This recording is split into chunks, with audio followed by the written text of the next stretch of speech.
Hi again, and welcome to week 3 and this module on radio journalism. I guess most of you by now will have had your first assignment in, which was a simple writing a 3-paragraph news story, recording and editing a grab and emailing it to me, and certainly they're flowing in, and thank you very much. There's some very good results there.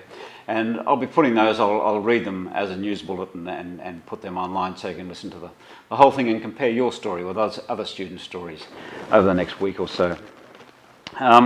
Today I just want to talk about, and we've touched on it in the tutorials, which I hope you've been wading through, getting an idea of editing and Audition from the tutorials.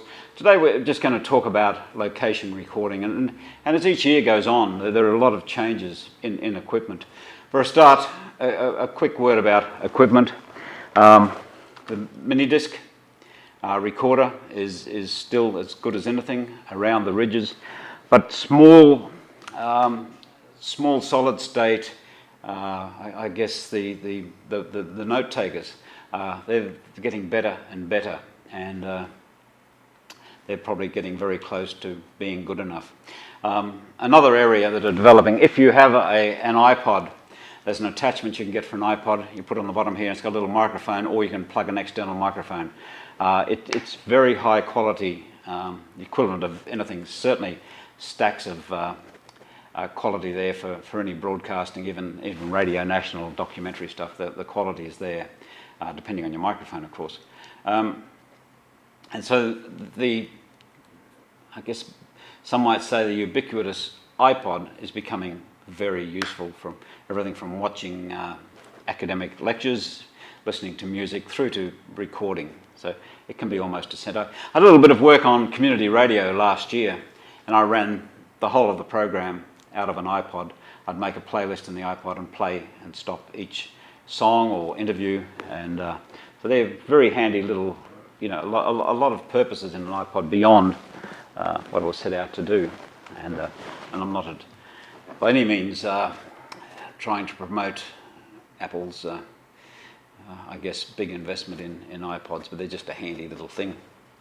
So when we go out to, as a radio journalist, we go out, and I would have talked about this in the tutorials, but the first thing you do is you check your gear. If you're using one of these, you check that there's a battery in it. You plug a microphone into it and hit record.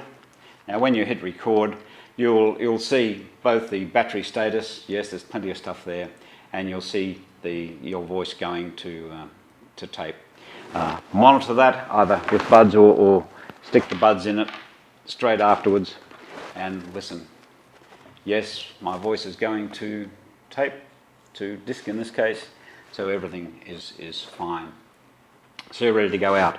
Always take a spare battery and a mini disc, just in case you have, or tape, or whatever form you're using. Of course, you don't have to worry about that with solid state equipment. Now, just a couple of little bits.